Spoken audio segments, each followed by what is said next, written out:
it was a delight, I must say. I've truly been blessed. I didn't realize it until you look back on the years.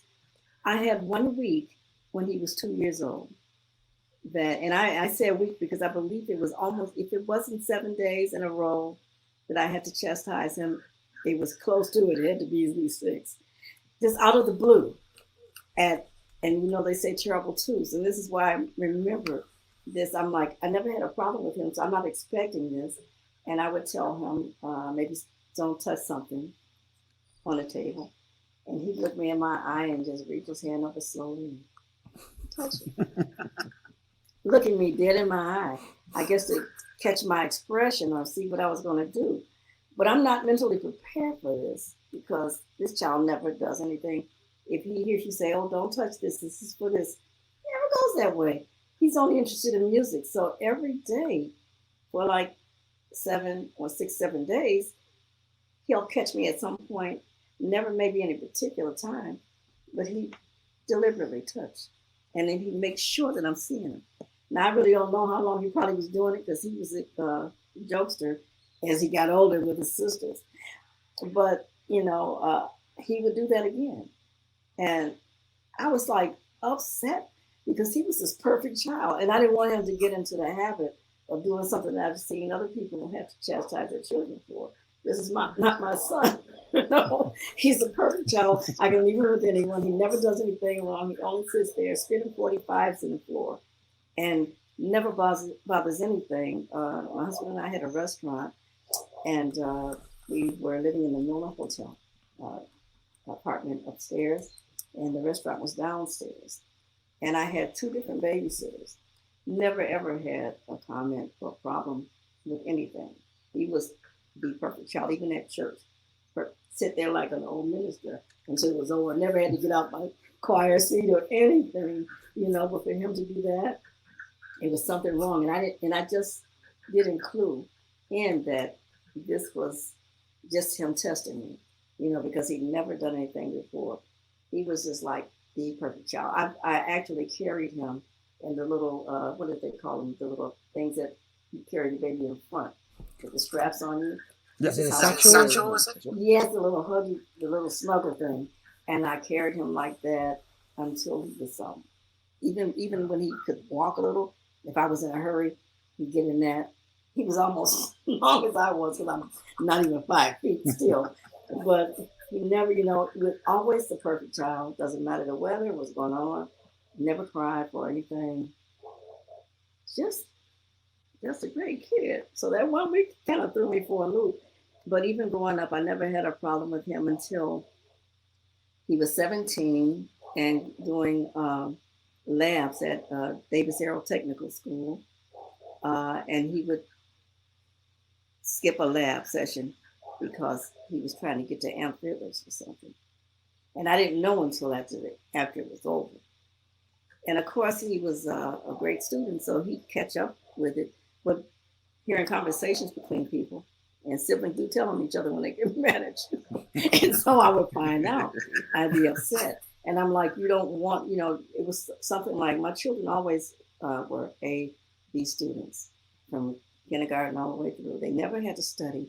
They were always on top of their uh, academics because we always had fun. Before they went to school, I taught them how to read in their pre preschool years, and because I was at home mom, and to keep from being bored, I think that's what I'm going to blame it on my own self. It's probably really the fact that I taught them to read because it would make me feel good and give them something to do. So they were academically strong and could read and did everything and did crafts, sciences, everything. And the activities for my kids were like word search puzzles to build vocabulary and things like that. And I just I couldn't understand why he would try to be like. Yes, I do understand now why he would try to challenge me. His cousins were not raised that way, so they, were more free spirits and had more outgoing experiences than my kids. My kids were laughed at in my family because of their language and their speech, because they were taught to speak properly. So they got teased at family gatherings, even though we had a lot of fun. My kids they would wait for my kids to say something so they can make fun of it. Not in a bad way. It was funny to them, but my kids felt a certain kind of way, you know.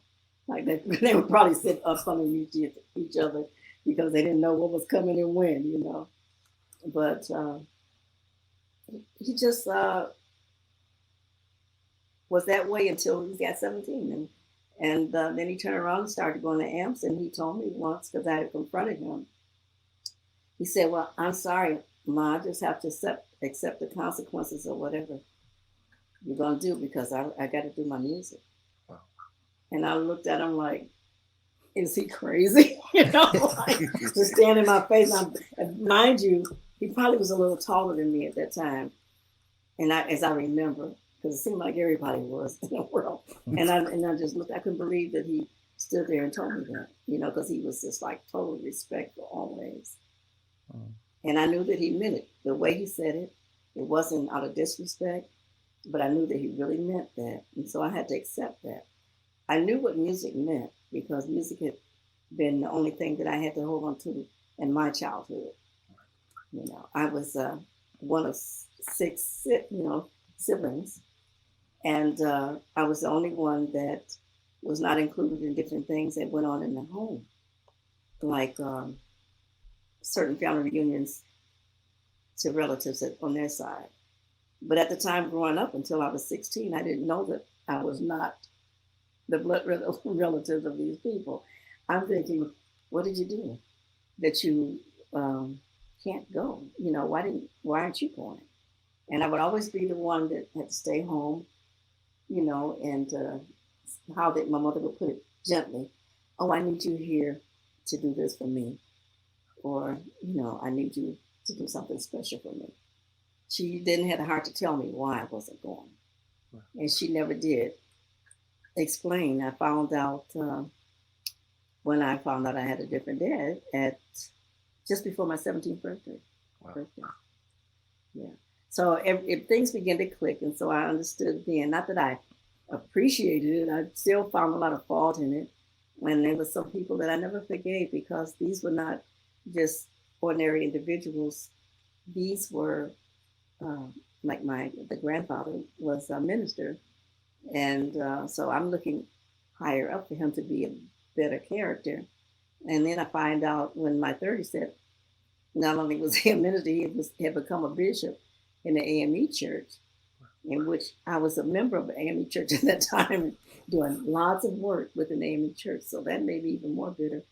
And I never said anything to anybody in the family about it. I just held it in like I always did all the years growing up. But those first 8 years of my life that I remember everybody going on vacation every summer, and I was left home alone, I was like, I'm thinking I must have done something really bad. I just couldn't imagine. I don't think I wanted to imagine. Well, that's when I would lean on my music. And I had an album that I got for Christmas, a Leontine Price, the opera singer. And I had a 45 that my mama let me have of Nina Simone singing I Love You Porgy. And I played those things. It's a wonder if any wax was left on it to play. On that, we had a Victrola, and I would wind that Victrola, and I sit there from sun up to sundown because my mom was single. Mom's still working, and by the time she get home, it would be dark. And I just play and cry until I fall asleep. You know, listen to the music and cry until I fall asleep. And, you know, by the third or fourth time I did that, the little naps, my mom would be home or whatever. And then we have our time together. She'd have to get ready for work for the next day. You know, she had a really, really rough time. So, yeah.